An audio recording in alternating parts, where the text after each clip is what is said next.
আজকে আমরা মূলত যে টপিকগুলোকে নিয়ে ডিসকাশন করব সেই টপিকটা হচ্ছে গিয়ে ঠিক এই জায়গাটা, স্বাধীন ভারতের শিক্ষা কাঠামোর যে বিবর্তন, অর্থাৎ যে ঐতিহাসিক যে তিনটে কমিশন, সেই তিনটে কমিশনের ডিটেলসে আমরা একটা একটা করে জানবো। ঠিক তার পরবর্তীতে কি পেয়েছি আমরা, ইউজিসি ইউনিভার্সিটি গ্র্যান্ড কমিশন। এই পাঠ্যক্রমেতে মূলত সপ্তপ্রভা বলতে কি বোঝানো হয়েছে সেটা আমরা একটু এখানে ডিটেলসে দেখবো।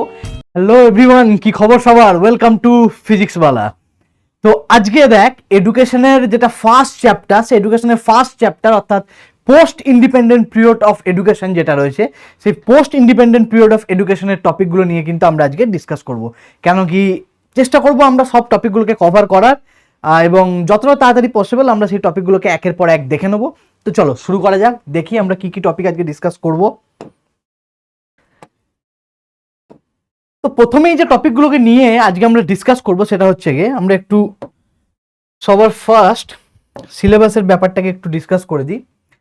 আর সেমিস্টার 3 অর্থাৎ ক্লাস 12-এর যে সেমিস্টার 3 সেখানে আছে কি কি, সেখানে যেটা মূল জায়গা সেটা হচ্ছে গিয়ে গ্রুপ এ এবং গ্রুপ বি, এই দুটো ভাগে পুরো জায়গাটাকে ভাগ করে রাখা আছে, গ্রুপ এ এবং গ্রুপ বি।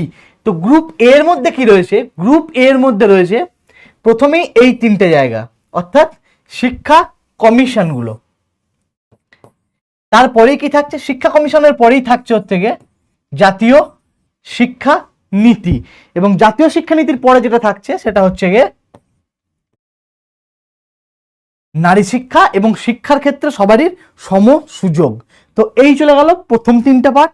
তারপরে যেটা থাকছে সেটা কি থাকছে, এই যে বিভিন্ন মনীষী, এই বিভিন্ন মনীষীদের শিক্ষা সংক্রান্ত যে মতবাদ, সেই মতবাদগুলো এবং তাদের শিক্ষার কি লক্ষ্য সেই জায়গাটা, অর্থাৎ এটাকে আমরা বলতে পারি 4 নম্বর। ঠিক একই রকম ভাবে এগুলোর পরে আমাদের কি থাকছে, পার্ট বি বা গ্রুপ বি তে যদি আমরা চলে যাই, তো গ্রুপ বি তে গিয়ে আমরা প্রথমেই পাবো কি,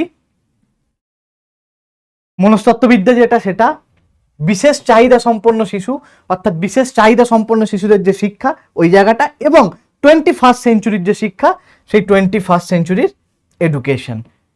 তো এটা হচ্ছে কি গ্রুপ বি তে, এবং আরেকটা যেটা আমরা একটু আগেই দেখলাম সেটা হচ্ছে গ্রুপ এ তে। তো আজকে আমরা মূলত যে টপিকগুলোকে নিয়ে ডিসকাশন করব সেই টপিকটা হচ্ছে গিয়ে ঠিক এই জায়গাটা, অর্থাৎ বিশ্ববিদ্যালয় শিক্ষা কমিশন, মাধ্যমিক শিক্ষা কমিশন এবং কোঠারি কমিশন। তো এই তিনটে টপিক বা এই তিনটে জায়গাকে নিয়ে কিন্তু আমরা আজকে আমাদের টপিকগুলোকে কমপ্লিটলি কভার করব এবং এগুলোকে নিয়ে আমরা আজকে ডিসকাস করব। তো চলো 1 বাই 1 আমরা শুরু করি।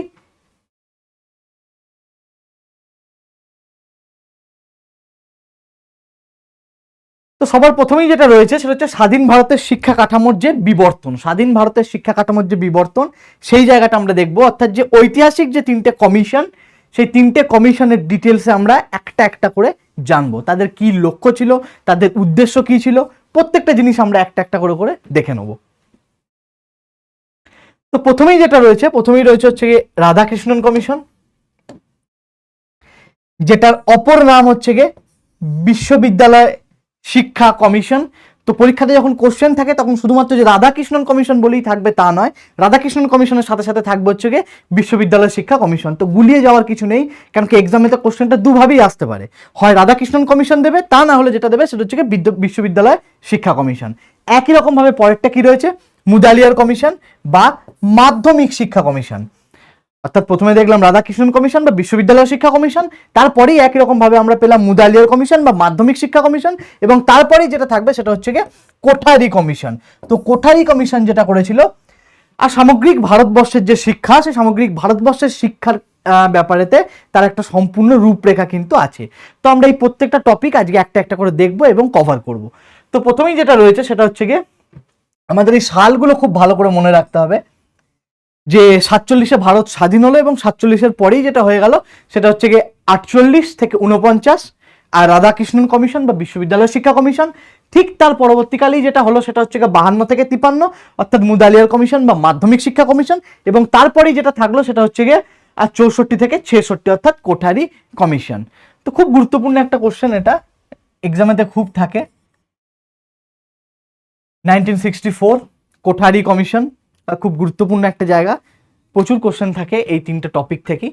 তো এবারে আমরা এই প্রত্যেকটা টপিককে একটা একটা করে ডিটেলসে জানবো। তো প্রথমে আমরা শুরু করবো হচ্ছে গিয়ে রাধাকৃষ্ণন কমিশন থেকে। তো রাধাকৃষ্ণন কমিশন আমরা জানি যে এটাকে বলা হচ্ছে বিশ্ববিদ্যালয় শিক্ষা কমিশন, ডক্টর সর্বপল্লী রাধাকৃষ্ণনের নেতৃত্বে এই কমিশন গঠন করা হয়। তো আমরা একটু ডিটেলসে দেখে নিই। তো প্রথমেই আমরা চলে আসব এই যে উচ্চশিক্ষা, এই উচ্চশিক্ষার লক্ষ্য কি ছিল, তো উচ্চশিক্ষার লক্ষ্যগুলো কি ছিল। তো সবার ফার্স্ট উচ্চশিক্ষার লক্ষ্য যেটা ছিল সেটা হচ্ছে নেতৃত্ব দানের ক্ষমতা, অর্থাৎ লিডারশিপের যে কোয়ালিটি, অর্থাৎ নেতৃত্ব দানের যে ক্ষমতা সেটা। পরবর্তীতে সেটা কি ছিল, চরিত্র গঠন, অর্থাৎ শিক্ষার্থীদের মধ্যে যে চারিত্রিক দৃঢ়তা এবং যে মূল্যবোধ, এই চারিত্রিক দৃঢ়তা ও মূল্যবোধকে গড়ে তোলা। পরবর্তীকালে যেটা ছিল সেটা ছিল হচ্ছে সাংস্কৃতিক ঐতিহ্য, অর্থাৎ ভারতবর্ষের যে নিজস্ব কৃষ্টি, সেই কৃষ্টিকে ধরে রাখা এবং যে ঐতিহ্য, সেই ঐতিহ্যকে নিয়ে কিন্তু এগিয়ে যাওয়া। এবং তারপরে যেটা ছিল সেটা হচ্ছে ন্যায় বিচার ও স্বাধীনতা। তো মূল লক্ষ্য বললে আমরা এই চারটের উপরই ফোকাস করব। প্রথম কি ছিল, নেতৃত্ব দানের ক্ষমতা অর্জন, পরবর্তীতে ছিল চরিত্র গঠন, তারপরে ছিল হচ্ছে সাংস্কৃতিক ঐতিহ্য, এবং তারপরে যেটা ছিল সেটা হচ্ছে ন্যায় বিচার ও স্বাধীনতা।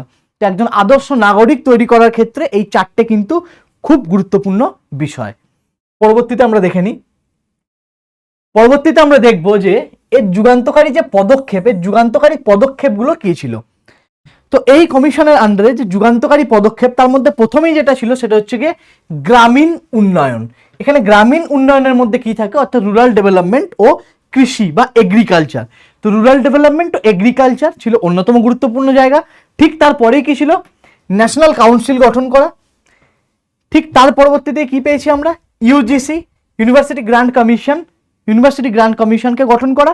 এবং তার সঙ্গে সঙ্গে যেটা ছিল সেটা হচ্ছে গিয়ে 12 বছরের বিদ্যালয় শিক্ষার ঠিক পরেই কিন্তু এই বিশ্ববিদ্যালয় শিক্ষার ধাপ বা বিশ্ববিদ্যালয় শিক্ষাকে আসা।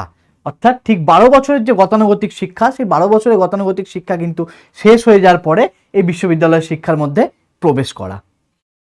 পরবর্তীতে আমরা দেখে নিই এই কমিশনের বা রাধাকৃষ্ণন কমিশনের মতে এর মূল লক্ষ্য কি ছিল আমরা একটু দেখি। তো রাধাকৃষ্ণন কমিশনের মতে যে মূল লক্ষ্য, সেই মূল লক্ষ্যই কিন্তু ছিল হচ্ছে কি উচ্চশিক্ষা বা বিশ্ববিদ্যালয় স্তরের যে শিক্ষা তার মান উন্নয়ন করা। অর্থাৎ বিশ্ববিদ্যালয় স্তরের যে শিক্ষা, এই বিশ্ববিদ্যালয় স্তরের শিক্ষার মান উন্নয়ন করা, এটা ছিল অন্যতম গুরুত্বপূর্ণ লক্ষ্য। একই রকম ভাবে আমরা তারপরে দেখি এর প্রধান সুপারিশগুলো কি কি ছিল।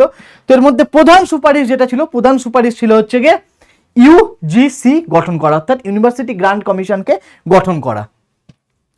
2 নম্বর কি ছিল, 2 নম্বর ছিল হচ্ছে গ্রামীণ বিশ্ববিদ্যালয়, অর্থাৎ গ্রামীণ বিশ্ববিদ্যালয় গঠন করা। এবং গ্রামীণ বিশ্ববিদ্যালয়ের মধ্যে মূল ফোকাস কি ছিল, মূল ফোকাস ছিল এগ্রিকালচার, অর্থাৎ কৃষির মধ্যে। তার পরবর্তীতে আমরা দেখে নিই, তার পরবর্তীতে ছিল হচ্ছে শিক্ষার সার্বিক দিক থেকে বিকাশ, অর্থাৎ বিভিন্ন রকম নীতি শিক্ষা প্রদান করা এবং শিক্ষার যে সর্বজনীন বিকাশ, সেই সর্বজনীন বিকাশই ছিল এর অন্যতম গুরুত্বপূর্ণ লক্ষ্য। চলো এরপরে আমরা দেখি। এরপরে আমরা যেটা দেখবো সেটা হচ্ছে কি মাধ্যমিক শিক্ষা কমিশন। তো মাধ্যমিক শিক্ষা কমিশনের মধ্যে লক্ষণ স্বামী মুদালিয়ারের তত্ত্বাবধানেতে এই মাধ্যমিক শিক্ষা কমিশন গঠন করা হয়। তো মাধ্যমিক শিক্ষা কমিশনের ডিটেলসেতে আমরা একটু দেখে নিই। তো মাধ্যমিক শিক্ষা কমিশনের মধ্যে যেটা মূল রয়েছে সেটা হচ্ছে গিয়ে বৃত্তিমূলক দক্ষতা এবং গণতান্ত্রিক নাগরিকত্ব। বৃত্তিমূলক দক্ষতা এবং গণতান্ত্রিক নাগরিকত্ব, তার মধ্যে কি কি ছিল, বিভিন্ন ধরনের বৃত্তিমূলক কোর্স মূল গুরুত্বপূর্ণ বিষয়। 2 নম্বর যেটা ছিল সেটা হচ্ছে গিয়ে কারিগরি দক্ষতা, এবং 3 নম্বর যেটা ছিল সেটা হচ্ছে গিয়ে নেতৃত্বের বিকাশ। তো এই তিনটে ছিল হচ্ছে কি এর মূল লক্ষ্য। প্রথম বৃত্তিমূলক কোর্স, 2 নম্বর কি ছিল কারিগরি শিক্ষা বা কারিগরি দক্ষতা, ঠিক তারপরে যেটা ছিল তারপরে ছিল হচ্ছে গিয়ে নেতৃত্বের বিকাশ। এরপরে আমরা দেখি এই পাঠ্যক্রমেতে মূলত সপ্তপ্রভা বলতে কি বোঝানো হয়েছে সেটা আমরা একটু এখানে ডিটেলসে দেখব। যে সপ্তপ্রভার যে সুপারিশ করা হয়েছিল, এই সপ্তপ্রভার মধ্যে কি কি আছে, এবং সপ্তপ্রভা এক্সামের জন্য খুব গুরুত্বপূর্ণ একটা জায়গা। তো প্রথমেই যেটা ছিল সেটা হচ্ছে গিয়ে মানবিক বিদ্যা, অর্থাৎ যেটাকে আমরা বলি হিউম্যানিটিস। তার পরবর্তীতে যেটা ছিল সেটা হচ্ছে গিয়ে বিজ্ঞান বা সায়েন্স। তারপরে কারিগরি বিদ্যা, অর্থাৎ যেটাকে আমরা ভোকেশনাল টেকনিক্যাল এডুকেশন বলে থাকি। তারপরে যেটা ছিল সেটা হচ্ছে গিয়ে কমার্স বা বাণিজ্য। তারপরে যেটা ছিল 5 নম্বর সেটা হচ্ছে কৃষিবিদ্যা, অর্থাৎ এগ্রিকালচার। এবং তারপরে যেটা ছিল চারুকলা, অর্থাৎ ফাইন আর্টস। এবং তারপরে হচ্ছে গিয়ে 7ম নম্বরে গার্হস্থ্য বিজ্ঞান, অর্থাৎ হোম সায়েন্স। তো এই যে সাতটি প্রবাহের কথা বলা হয়েছে, তো এটাই হচ্ছে গিয়ে মূলত সপ্তপ্রবাহ। অন্যতম গুরুত্বপূর্ণ একটা জায়গা, এক্সামের জন্য খুব ইম্পর্টেন্ট একটা টপিক।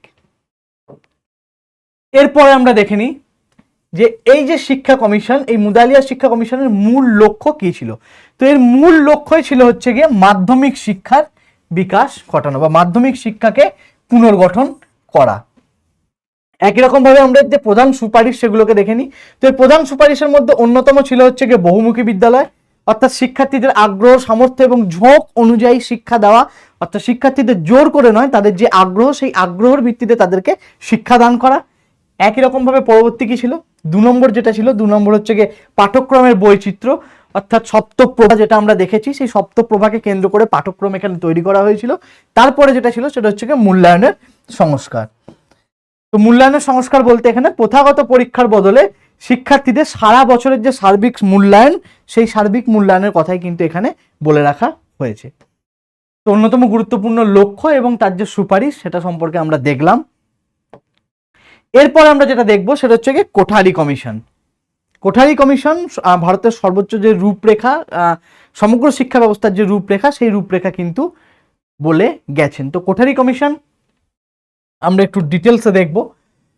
তো কোঠারি কমিশনের সবার প্রথমেই 10+2+3 এই যে ধাপ, এই ধাপকে কেন্দ্র করে শিক্ষা দেওয়ার কথা কিন্তু বলা হয়েছে। তো প্রথমেই আমরা দেখব প্রাক প্রাথমিক শিক্ষা, যেটা প্রি প্রাইমারি স্টেজ।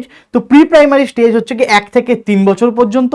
ঠিক তারপরে যেটা ছিল সেটা হচ্ছে সাধারণ বিদ্যালয় শিক্ষা, যেটা 10 বছরের, অর্থাৎ প্রাথমিক ও মাধ্যমিক স্তর। তারপরে যেটা রয়েছে সেটা হচ্ছে কি উচ্চ মাধ্যমিক স্তর, অর্থাৎ 2 বছরের বৃত্তিমূলক কিংবা সাধারণ শিক্ষা। এবং তারপরে যেটা সেটা হচ্ছে কি স্নাতক স্তর, অর্থাৎ 3 বছরের গ্রাজুয়েশন বা স্নাতক স্তর। তো এই যে স্তর, এই স্তরের কথা কিন্তু বলা হয়েছে কোঠারি কমিশনেতে। এরপর আমরা দেখব যে বিজ্ঞানের প্রসার এবং মূল্যবোধ, যে দুটোর কথা কোঠারি কমিশনেতে বারবার উঠে এসেছে। তো প্রথমেই আমরা দেখব যে বিজ্ঞান ও প্রযুক্তির বিকাশ অন্যতম গুরুত্বপূর্ণ জায়গা। তার সাথে সাথে যেটা ছিল সেটা হচ্ছে কর্ম অভিজ্ঞতা এবং বৃত্তিমুখী শিক্ষা, অর্থাৎ ভোকেশনাল টেকনিক্যাল এডুকেশন। এবং একই রকম ভাবে যদি আমরা মূল্যবোধের বিকাশের দিকে যাই, তো তখন আমরা দেখব নৈতিক কিংবা আধ্যাত্মিক যে বিকাশ, তার সঙ্গে সঙ্গে জাতীয় সংহতি ও গণতন্ত্র এবং কমন স্কুল সিস্টেম অন্যতম গুরুত্বপূর্ণ একটা জায়গা। এখান থেকে অবজেক্টিভ কোশ্চেন থাকে। তো কমন স্কুল সিস্টেম, তো এই পুরোটাই কিন্তু কোঠারি কমিশনের রূপরেখা। চলো এর পরবর্তীকালে আমরা দেখে নিই। এরপর আমরা দেখব যে প্রাক প্রাথমিক শিক্ষা যেটা রয়েছে বা আর্লি চাইল্ডহুড কেয়ার এডুকেশন যেটা, সেটাতে কি কি রয়েছে। তো আর্লি চাইল্ডহুড কেয়ার এডুকেশনের মধ্যে প্রথমেই রয়েছে কি সু অভ্যাস গঠন, অর্থাৎ বাচ্চাদের যে গুড হ্যাবিট, সেই গুড হ্যাবিট তৈরি করা। তার পরবর্তীতে কি রয়েছে সৃজনশীলতার বিকাশ। সৃজনশীলতা বলতে কি বোঝানো হয়, সৃজনশীলতা বলতে বোঝানো হয় ক্রিয়েটিভিটি। তো ক্রিয়েটিভিটি বা সৃজনশীলতার বিকাশ করা। এবং তারপরে যেটা রয়েছে সেটা হচ্ছে কি সামাজিক এবং প্রক্ষোভিক বিকাশ। প্রক্ষোভ যে কথাটা, প্রক্ষোভ কথাটার অর্থ হচ্ছে কি ইমোশন। তো সামাজিক দিক থেকে এবং প্রক্ষোভ অর্থাৎ ইমোশনাল দিক থেকে যে বিকাশ, সেটার কথাই কিন্তু এখানে বলা হয়েছে। চলো এরপরে আমরা দেখি। এরপর আমরা যেটা দেখবো সেটা হচ্ছে গিয়ে কোঠারি কমিশনের শিক্ষার মূল লক্ষ্য কি ছিল। তো কোঠারি কমিশনের শিক্ষার যে মূল লক্ষ্য সেটা ছিল হচ্ছে গিয়ে প্রাক প্রাথমিক শিক্ষা থেকে উচ্চ শিক্ষা পর্যন্ত এই যে সমগ্র শিক্ষা ব্যবস্থার মূল্যায়ন, সেটার উপরেতে কোঠারি কমিশন কিন্তু তার মতামত প্রদর্শন করেছেন। এবং একই রকম ভাবে যেটা রয়েছে এই কমিশনের যে সুপারিশ, সেটা কি ছিল, প্রথম গুরুত্বপূর্ণ যে সুপারিশ ছিল সেটা হচ্ছে 10+2+3, অর্থাৎ এই যে কাঠামো 10+2+3 কাঠামো। তারপরে যেটা ছিল সেটা হচ্ছে common school system. Common school সিস্টেমের মধ্যে কি বোঝানো হচ্ছে যে জাতি ধর্ম এবং বর্ণ নির্বিশেষে সকলকে এডুকেশন প্রোভাইড করা, অর্থাৎ সকলকে শিক্ষাদান করা, শিক্ষাদানের ক্ষেত্রে সকলের সমান অধিকার। তো এই কথাটাই কিন্তু এখানে বারবার তুলে ধরা হয়েছে। একই রকম ভাবে তারপরে কি রয়েছে, তারপরে রয়েছে বিজ্ঞান ও কারিগরি শিক্ষা, অর্থাৎ আধুনিকীকরণের জন্য বিজ্ঞান এবং বৃত্তিমূলক শিক্ষার উপরেতে খুব বেশি করে এখানে জোর দেওয়া হয়েছে। ঠিক তারপরে যেটা ছিল সেটা কি, তারপরে যেটা ছিল সেটা হচ্ছে গিয়ে মাতৃভাষার মাধ্যমে বা আঞ্চলিক ভাষার মাধ্যমে শিক্ষা দান করা। খুব গুরুত্বপূর্ণ একটা জায়গা এটা, কেন কি এখানেই ত্রিভাষা সূত্রের কথা উঠে আসে। তো এরপরে ত্রিভাষা সূত্র সম্পর্কে আমরা একটু দেখে নেব। আচ্ছা, তো এবারে আমরা এই যে 3টে কমিশন, এই 3টে কমিশনের মধ্যে একটুখানি কম্পেয়ার করে নিই। কম্পেয়ার করে আমরা একটু তাড়াতাড়ির মধ্যে দেখে নিই। তো প্রথমেই যেটা রয়েছে সেটা হচ্ছে রাধাকৃষ্ণন কমিশন। রাধাকৃষ্ণন কমিশনের যে মূল ফোকাস, এই মূল ফোকাস কোথায় ছিল, বিশ্ববিদ্যালয় শিক্ষা এবং উচ্চশিক্ষা। এটাই ছিল রাধাকৃষ্ণন কমিশনের মূল লক্ষ্য। একই রকম ভাবে তারপরে মুদালিয়ার কমিশনের ক্ষেত্রে কি ছিল, মূল লক্ষ্য ছিল হচ্ছে কি মাধ্যমিক শিক্ষা। মুদালিয়ার কমিশনের মূল লক্ষ্য মাধ্যমিক শিক্ষা। তারপরে আমরা দেখব কোঠারি কমিশন। তো কোঠারি কমিশনের ক্ষেত্রে কি ছিল, একদম সামগ্রিক যে শিক্ষা ব্যবস্থা অর্থাৎ প্রাক প্রাথমিক থেকে যে উচ্চ শিক্ষা, তো এই পুরোটাই ছিল হচ্ছে কোঠারি কমিশনের শিক্ষা ব্যবস্থার মূল লক্ষ্য। এরপর আমরা দেখব যে মূল দর্শন কি ছিল। এর মূল দর্শন ছিল চরিত্র গঠন এবং আদর্শ নেতৃত্ব, অর্থাৎ রাধাকৃষ্ণন কমিশনের মূল লক্ষ্যই ছিল হচ্ছে চরিত্র গঠন করা। একই রকম ভাবে মুদালিয়ার কমিশনের ক্ষেত্রে যে মূল লক্ষ্য ছিল সেটা হচ্ছে গিয়ে বহুমুখী দক্ষতা এবং গণতান্ত্রিক নাগরিকত্ব। তারপরে যেটা রয়েছে সেটা হচ্ছে কোঠারি কমিশন। তো কোঠারি কমিশনের শিক্ষার ক্ষেত্রে শিক্ষা, বিজ্ঞান এবং জাতীয় উৎপাদনশীলতা, এইটা ছিল হচ্ছে এর মূল লক্ষ্য। এরপর আমরা চলে আসি যুগান্তকারী যে সুপারিশ, এই যুগান্তকারী সুপারিশগুলো কি কি। তো রাধাকৃষ্ণন কমিশনের মধ্যে মূল যে যুগান্তকারী সুপারিশ সেটা হচ্ছে গ্রামীণ বিশ্ববিদ্যালয় তৈরি করা এবং ইউজিসি গঠন করা, অর্থাৎ ইউনিভার্সিটি গ্র্যান্ড কমিশনকে গঠন করা। তারপরে আমরা দেখব মুদালিয়ার কমিশনের ক্ষেত্রে কি ছিল। মুদালিয়ার কমিশনের ক্ষেত্রে ছিল বহুমুখী বিদ্যালয় এবং সপ্তপ্রভা পাঠ্যক্রম, খুব গুরুত্বপূর্ণ একটা জায়গা। এবং কোঠারি কমিশনের ক্ষেত্রে 10+2+3 এই যে কাঠামো, এই কাঠামোর কথা কিন্তু কোঠারি কমিশনের ক্ষেত্রে বলা হয়েছে। তো আমরা জাস্ট আজকে একটা ব্রিফ ওভারভিউ নিলাম যে চ্যাপ্টারটার মধ্যে কি কি আছে, একটা ব্রিফ ওভারভিউ আমরা যে কমপ্লিট করলাম। তো এরকম ভাবে আমরা বাকি যে চ্যাপ্টারগুলো আছে সেগুলোরও খুব তাড়াতাড়ির মধ্যে একটা করে ব্রিফ ওভারভিউ সবকটা কমপ্লিট করব। তো আজকের জন্য এতটাই, বাই বাই।